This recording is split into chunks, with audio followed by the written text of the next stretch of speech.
Good afternoon. I'm Saurabh Mehta, President of TAI Ahmedabad. Well, you know, as Ahmedabad and Gujarat are synonymous with entrepreneurship. It's in our DNA. I welcome all of you panelists on this session by TAI Ahmedabad on intellectual property. Entrepreneurship is all about ideas and innovation. Innovation holds the key to your success and is a great differentiator. It adds value to your business, can be leveraged for funding, gives edge against competition. Your patents can even give you lifelong royalties. So basically, it becomes very important to protect your innovation through patents and copyright. Is as important as protecting your family jewels. Today, we are just going to talk about that. Our panel, consisting of legal, industry, and academic experts, will talk to you about how you can protect, leverage, and get value out of your innovations. This panel has been put together by our very own Jatin Trivedi, charter member and board member of TAI Ahmedabad. Thank you. This session is going to be moderated by Dr. Sanjeevi Shantakumar. He is the Director, Vice Chancellor of Gujarat National Law University and Director in charge of Gujarat Maritime University. He is an eminent educationist, board member, and founder of multiple universities. He has 29 years of teaching experience and an alumnus of Madras University, a recipient of multiple prestigious awards, serves on boards of multiple committees, authored 3 books, published a number of research articles. His resume and achievements read like a book and can be a topic of another discussion, actually. Suffice to say that we are honored to have him as a moderator. Over to you, Dr. Kumar. Thank you so much, Mr. Saurabh Mehta. Thank you so much, Mr. President. Hello, everyone. My name is Shantakumar, and I'm the Director of Gujarat National Law University. As a university, we do a lot of academic research, training, and consultancy on IP-related issues through our Center for Research on Intellectual Property Rights. I'll be introducing the theme of today's panel discussion very briefly and move ahead to get responses from our very distinguished and very eminent panel for some of the intriguing questions related to IP and its role in business.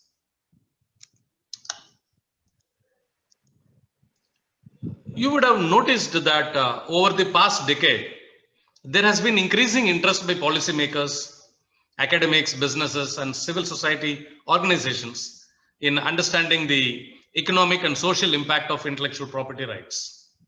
The growing importance of knowledge and innovation has placed IP rights under the spotlight and highlighted the need to clearly assess how intellectual property interfaces with the development in different socio-economic contexts.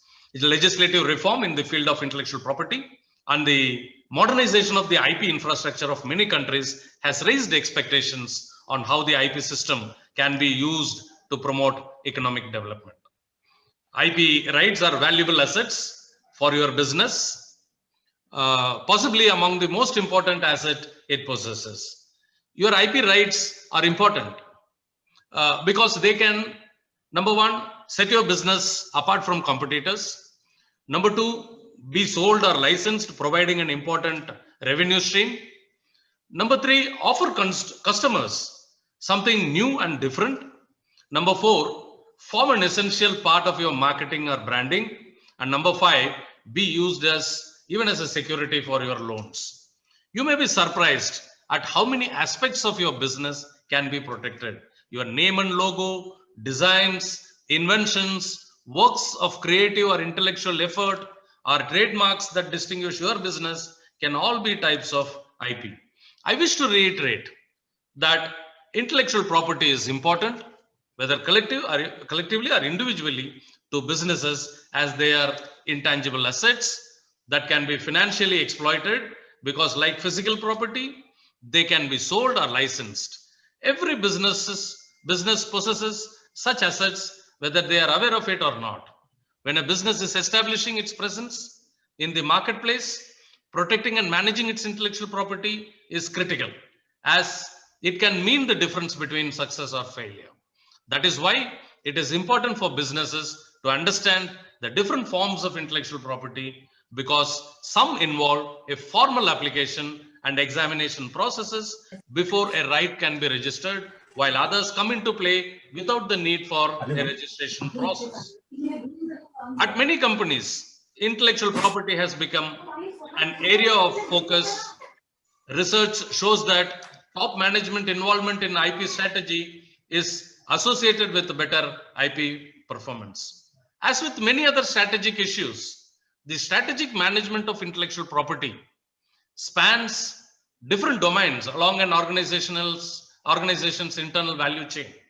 An integrated IP strategy should theoretically span the entire IP value chain from the generation of intangible assets in departments such as research and development to the protection of intellectual property in patents and legal departments, and finally to its use by enforcement lawyers, branding specialists, and licensing professionals. Moreover, IP strategies can be crafted at different levels within the organization. There is a need for IP management at the functional, the business unit, and the top management level. Now, do IP strategies really span the IP value chain that ranges from generating intellectual property to protecting and exploiting it? Or are companies still following a more traditional pattern of treating those three aspects of intellectual property separately? And how involved are corporate and business unit managers when it comes to patents and trademarks? How sophisticated is the IP competitive landscape at present? We are here today at the TIE Global Summit 2020, the world's largest entrepreneurship summit, and we have with us a very eminent panel today to answer many more questions that I have for them on your behalf. We have with us Mr. Harshad Jamil, Chief IP Counsel and Global Head IPR from Biocon Biologics, Mr. Mandar Chandrachud, Associate Vice President, Godrej Consumer Products Limited, Mr. Jatin Jalundwala, Joint President Legal at Adani Group, and we have Mr. Jatin Trivedi, Senior Partner, YJ Trivedi and Company. I would now have the first question to Mr. Mandar Chandrachud. If Mr. Mandar Chandrachud can answer this question. Sir, how can intellectual property be converted into a profitable asset and encashed upon? So this is your first question, sir. So can you please answer this question? And I request Thank you you, to Professor Shantakumar. I request you to please introduce yourself and please respond to. Sure. So thank you, Professor Shantakumar. Thank you, TIE Hyderabad, for inviting me for this program. Myself, Mandar Chandrachud, I work with Godrej Consumer Products Limited for last 12 years. I am graduated in Commerce and Law, working in the field of intellectual property rights for more than 15 years now. I head the intellectual property rights for Godrej Consumer Products Limited for our India SAG business as well as for our international business. I also head the legal function for the Africa as well as US business for Godrej Consumer Products Limited. So before I kind of take your question, it's a very interesting topic and very interesting question that how the intellectual property can be converted into a profitable asset, especially for the startup operations. And my kind of advice always to a startup business is to ensure that whenever we create an asset, there is a cost attached to this particular asset. So we have to be mindful when we are creating any of these assets. And the best thing is to strike a right balance between the different types of intellectual property rights. When I'm talking about the different types of intellectual property rights, we need to give the importance of what do you mean by innovations, trade secrets, and patents. Whether all innovations can be patentable or whether I can keep intellectual property right as a trade secret. This kind of questions one need to ask, and before we spend on any of the property or the patent, what we need is to create a landscape and a process where we will come to know that any of the IP which we are going to create will take some time to get into a granted patent or a trademark. So we need to ensure that this particular landscape is being created well in advance. Second one is about what kind of copyrights or domain names which we want to create for the organization.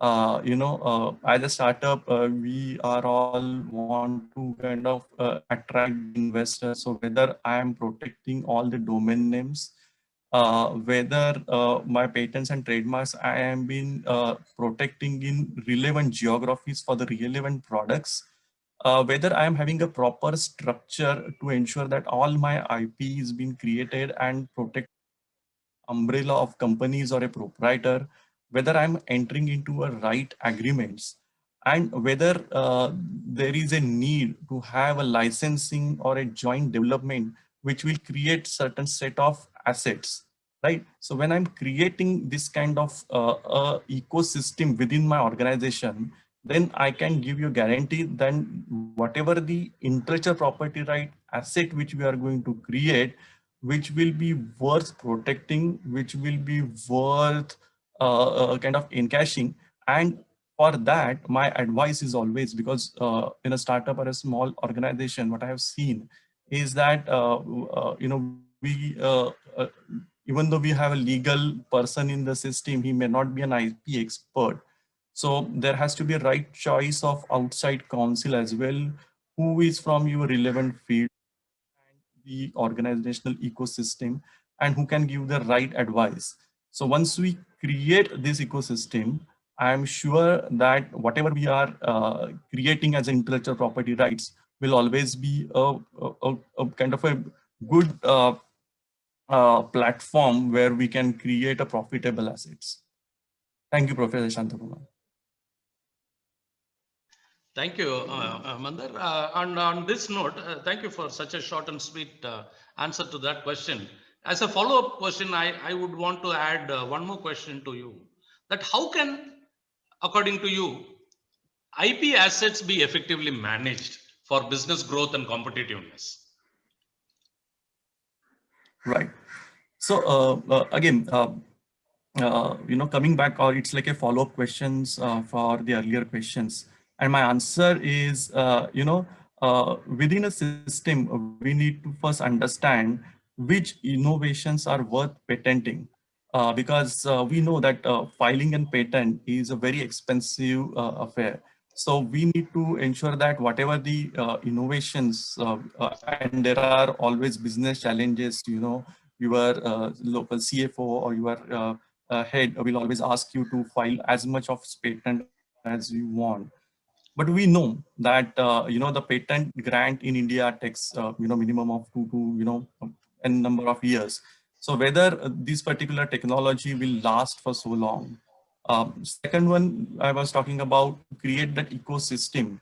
And when I'm talking about the ecosystem, what I mean is that for a organization, we need to create a proper legal structure. So for our all the third parties with whom we are exchanging any of the information, are we creating a proper documentation? Are we having a proper NDAs and secrecy agreements in place?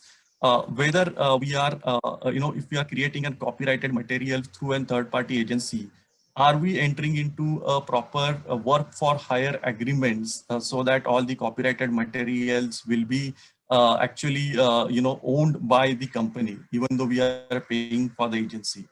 When it comes to a startup, are we actually looking at the freedom to operate analysis when we want to launch any of the product?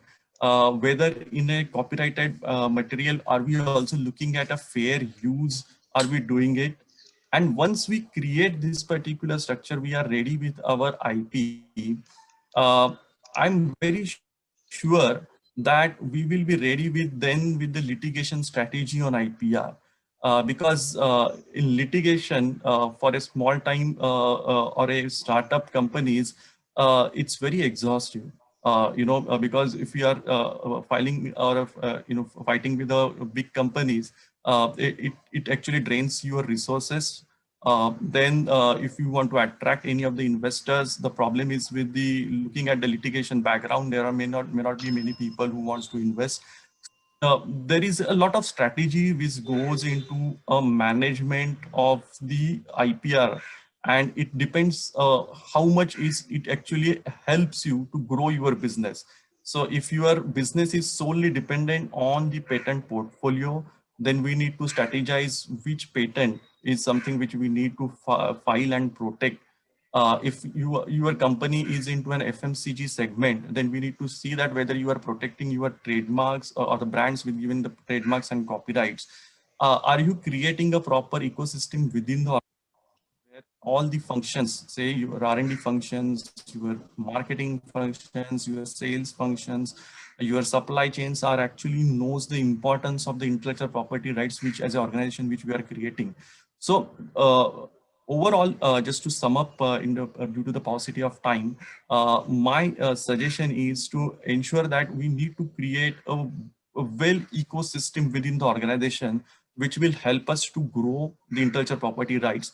And once we reach to a level where we can spend enough on the intellectual property rights, my thing then for whatever the changes or whatever the small variations we want to bring into our intellectual property rights, all the features of it should be protected. So be it be your designs, be it be your copyrights, be it be patent, and the patent portfolio or your intellectual property right portfolio has to grow leaps and bounds.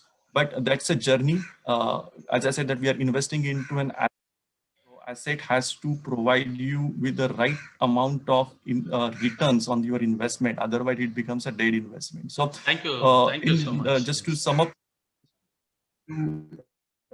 be very clear what kind of returns you want to expect from the intellectual property rights and invest rightly in the combination of intellectual.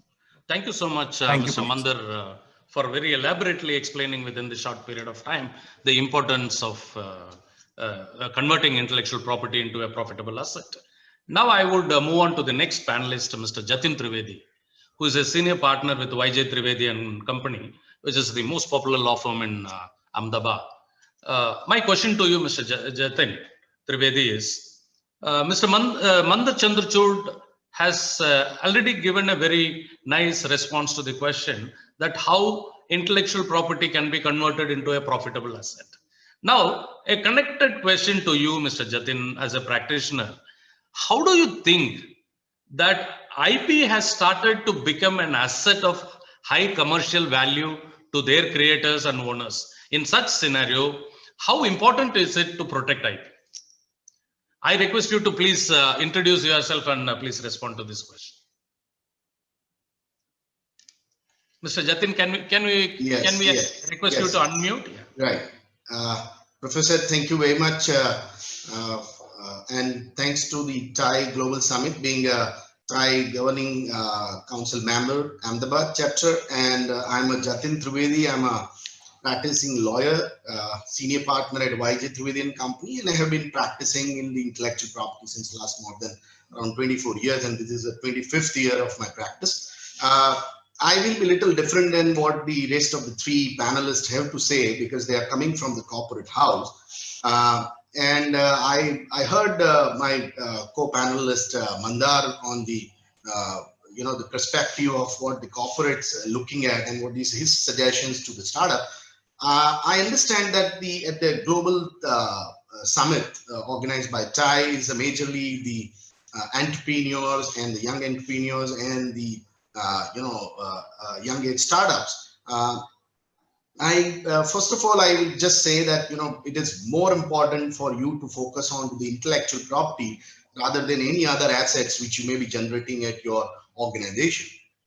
But coming to the technically need to answer is that I would say that in a last decade or decade and a half, the intellectual property has gained traction in recent 2 decades.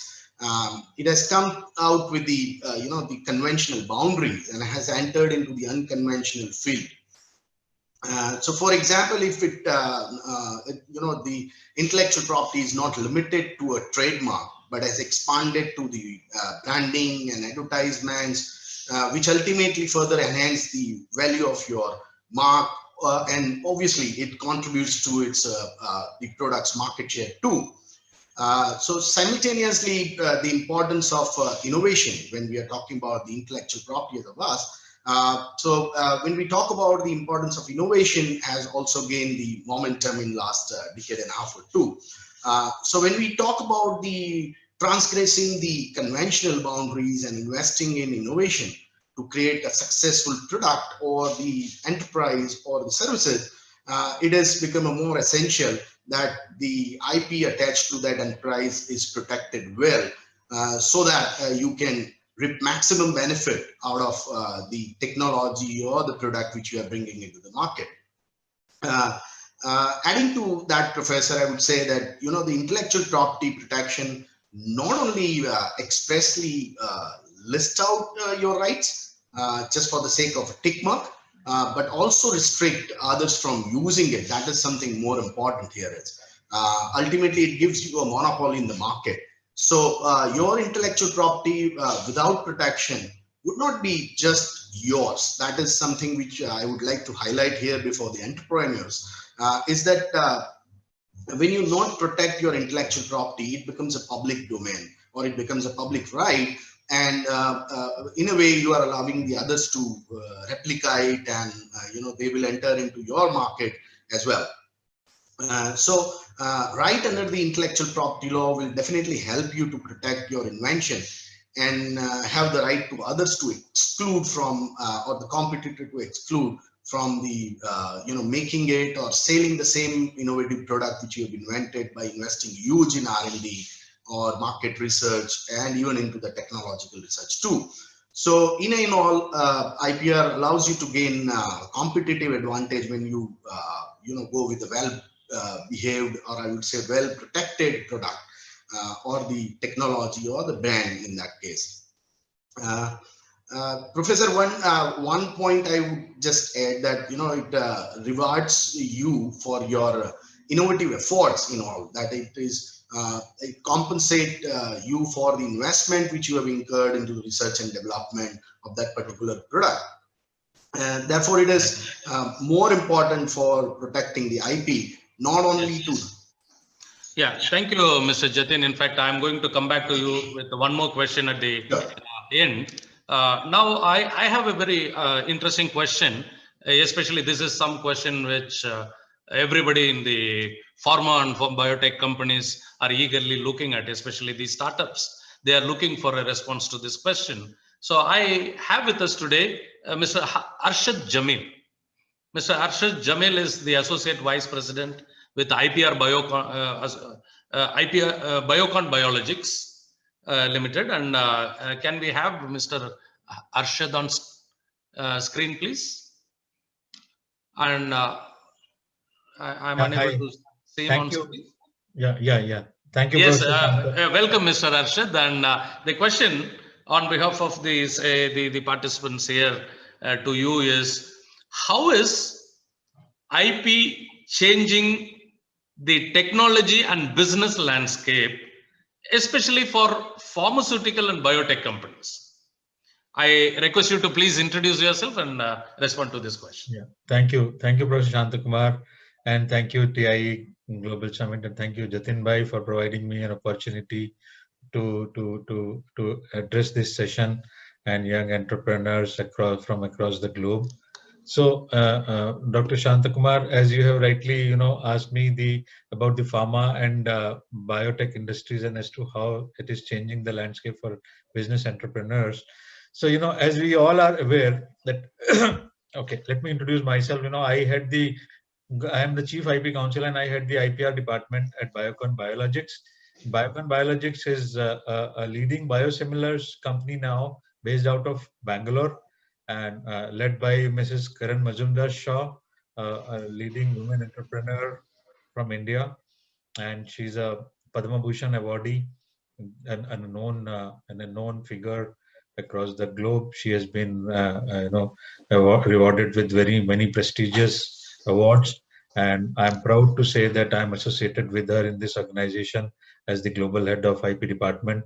And a daily routine of our work is a new challenge comes to us to develop the affordable drugs for the patients, and we feel so proud to be working for patients across the globe. So recently, like even in COVID times, we have repurposed 2 of our drugs, and they are very effectively working for the COVID patients. Now, coming to your question, sir. Now, so biosimilars and biotech, A&D drugs, like in pharmaceutical space and biotechnological company space. And just as an advice to the young entrepreneurs and the entrepreneurs and industrialists, those who are venturing into the pharma companies, or those who have started their pharma startups or biotech startups, I would advise that it is very important and very rewardous for you when you circumvent and certain patents for innovator companies. So because everybody cannot be an innovator, and innovation needs a lots of funds and R&D, and huge efforts. You should have huge capacity for built up. So recently, in the recent past, like say since late 1980s, many of the Indian companies have worked and grown up with the statutory helps and legal requirements, what has helped companies to enter into the generic markets of the United States of America, which is the largest market for any drugs. So there is a route of Drug Price and Competition and Patent Terms and Restoration Act, which was passed in 1984. This is called Hatch-Waxman Act, and pursuant to which you can file your 505(b)(2) or an A&D application, wherein you have to give certain certifications in your dossier, para 1, para 2, para 3, or para 4. So para 4 is the most challenging one there, wherein if the litigation starts for the patents for which you are filing a P4 certification, there is an automatic 30-month stay on your approval.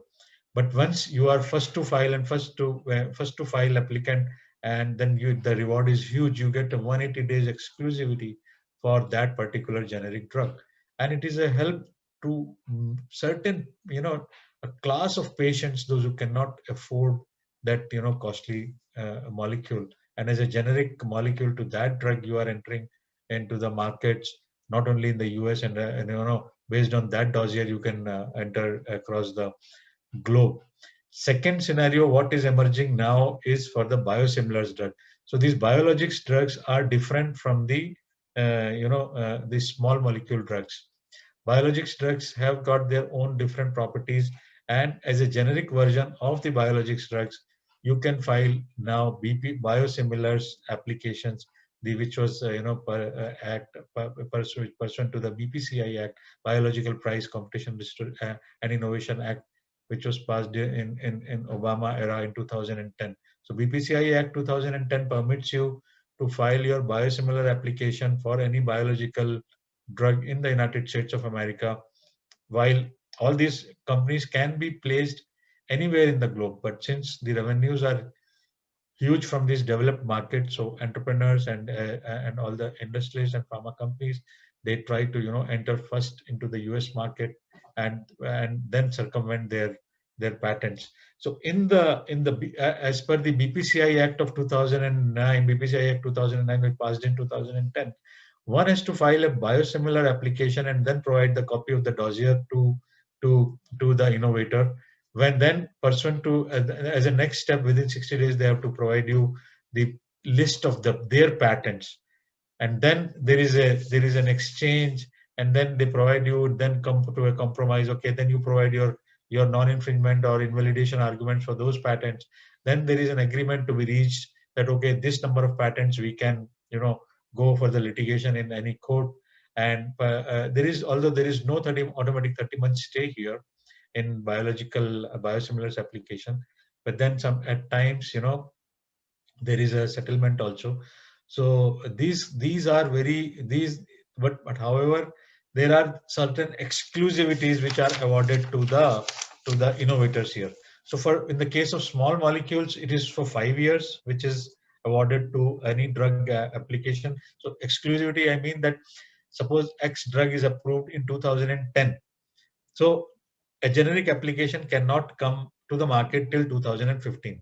So there is a 5 years of exclusivity as a reward for their R&D and to the work, irrespective of the patents. And then there are patents. Similarly, for biologicals, because for biologicals drugs or the large molecules, we call it in the pharma sector and biotech sector, so there is a 12 years of exclusivity because the R&D is huge here. And these molecules are developed with a lot of efforts and a lot of expenses. the expenses runs into the billions of dollars, to develop a new biological molecule or new biological drug. So here, the Congress intended to give a more of an exclusivity. So here, for any biologics molecule, 12 years of exclusivity is granted to innovator, and until 12 years, no biosimilar applicant can get an approval. Then there are patents also, which circumvent, and the patent exchange information leads for the patents thing, for the litigation. Then as part of the settlement, sometimes companies settle also to meet out their to resources, judicial resources, and the litigation expenses, and so that patents also remain and they get a licenses of those patents to come into the market. But this is a very interesting field. I would advise all the entrepreneurs and young entrepreneurs and startups, those who are working towards biosimilars and Hatch-Waxman drugs, ANDA small molecule drugs, they intend to develop. It's a huge market and huge development, and India has contributed a lot, and many companies have grown up from small companies to the large companies currently in India, like Sun Pharma. I was earlier associated with Sun Pharmaceuticals as a senior patent counsel. Now, post which, for the past 8 years, 9 years now, I'm with Biocon. And Biocon has become the first Indian company to have launched at least 2 biosimilars in the United States of America, 3 biosimilars currently, sorry, 3 biosimilars in USA and other developed markets in collaboration with Mylan. And we are the first. This is amongst the many firsts. Biocon has achieved as the first company to shine India across the globe. Congratulations, sir, and thank you very much. Thank you very much for such a lucid answer for this quite complex question. And in fact, you explained it in such a manner that everyone can understand the intricacies of the issues involved. Thank you so much, sir. And may I now move to the next panelist, Mr. Jatin Jalundwala. Mr. Jatin Jalundwala is the Joint President Legal at one of India's biggest corporate houses, Adani Group. So he is the Joint President Legal at and Company Secretary at the Adani Group. I wish to pose this question to Mr. Jatin Jalundwala. Can we have Mr. Jatin on screen, please? Yeah, I'm there. Yes, sir. Thank you so much. Thank you so much, sir, for your valuable time, and thank you so much for joining this panel. And in fact, we are very eager to listen to you. And we have a very important question because of your very wide and rich corporate experience. We would want to ask you this question, sir. Like, what challenges do corporates face while enforcement of their IP rights, and how should they go about it? What is your stand on this? Thank you, Professor Santakumar. Good afternoon to all. I am first grateful to this TIE Global Summit organizers and TIE Summit Ahmedabad for giving me this an opportunity to be one of the panelists. I am Jatin Jalundwala, working as Joint President Legal and Company Secretary at Adani Group of Companies since more than 15 years. And prior to that, I was working in one pharma company in Ahmedabad for about 20 years. And as Adani Group, my role is at a group level for all the legal, whatever it is, litigation or non-litigation, as well as the compliance, corporate governance, and company secretarial work. So the question, which is a practical difficulties any organization is facing, that is what challenges the corporates face while enforcement of the IP rights. First of all, any corporate must know how do we keep IP safe.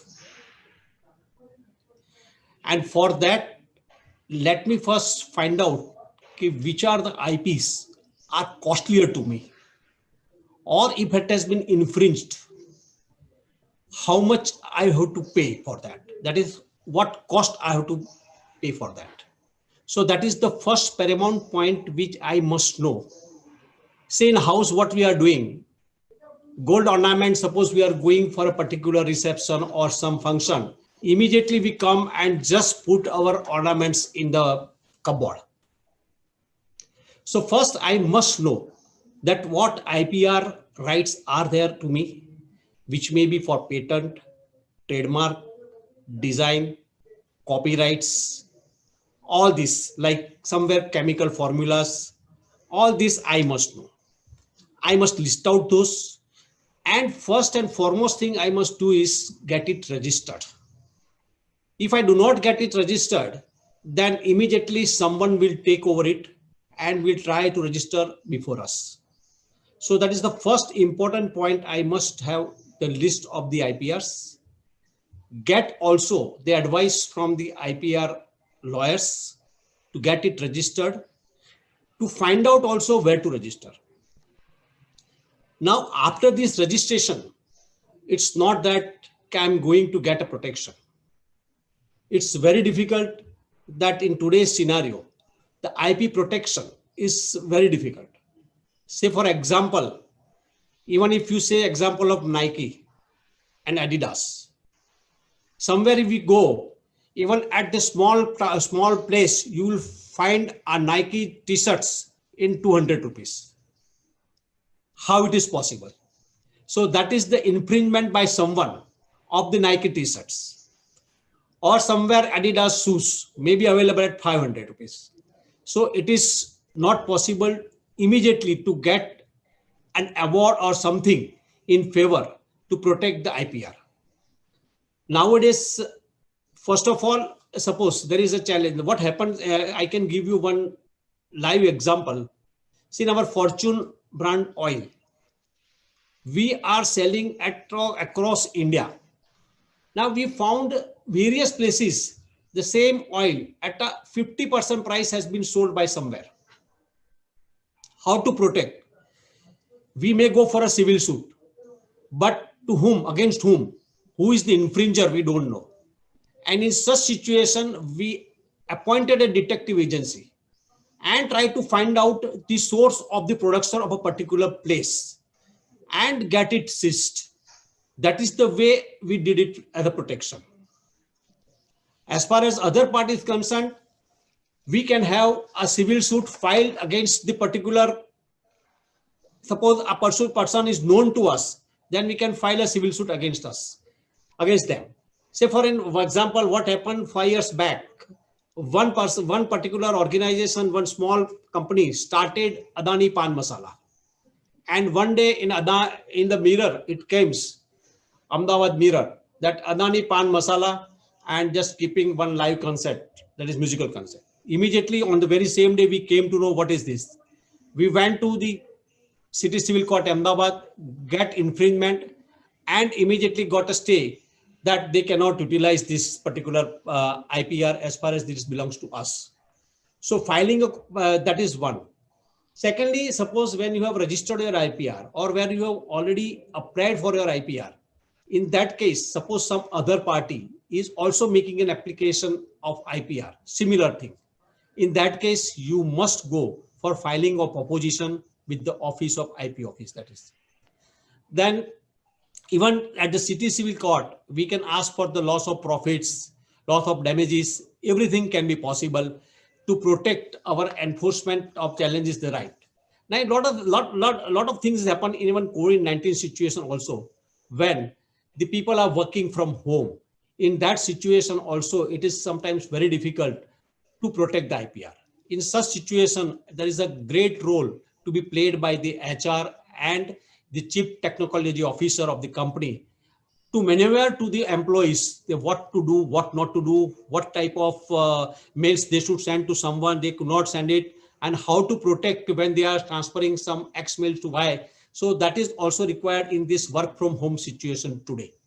Some of the examples are like that. Maybe it is very difficult even in pharmaceutical industries to protect the IPR, because who is infringing is not known. Like John Doe, we are saying, you don't know infringer, then to whom you do.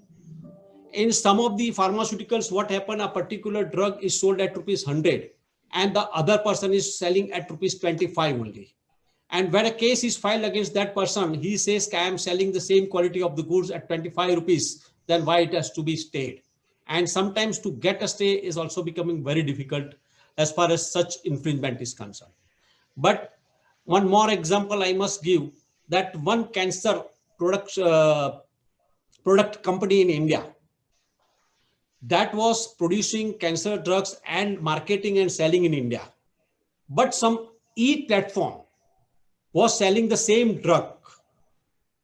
And one of the professor in America, he bought that drug on e-platform, which went from Chennai to the particular place in USA. And thereafter, USA authorities filed a case against them, against the company which is in India, that you have no right, no authority, even though you are selling these drugs in America, then they have to prove themselves that it is not due to us. That is some e-platform, which if we are not knowing, we have got the injunction from this e-platform in Chennai.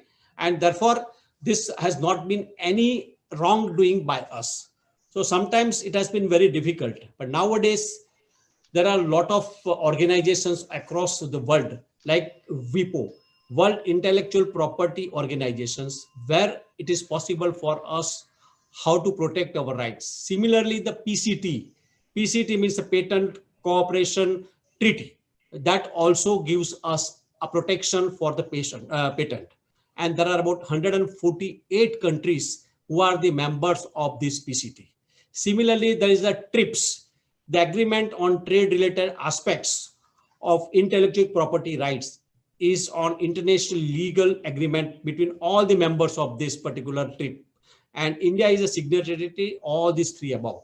And therefore, it has become little bit easy for India also to get the trademark IPRs being protected and not infringed.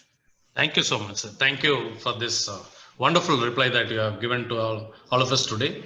Thank you so much. And now I move on to Mr. Jatin Trivedi for a final question of this session. Sir, Mr. Jatin, the upkeep and maintenance of IP, you know that it's not a one-time job.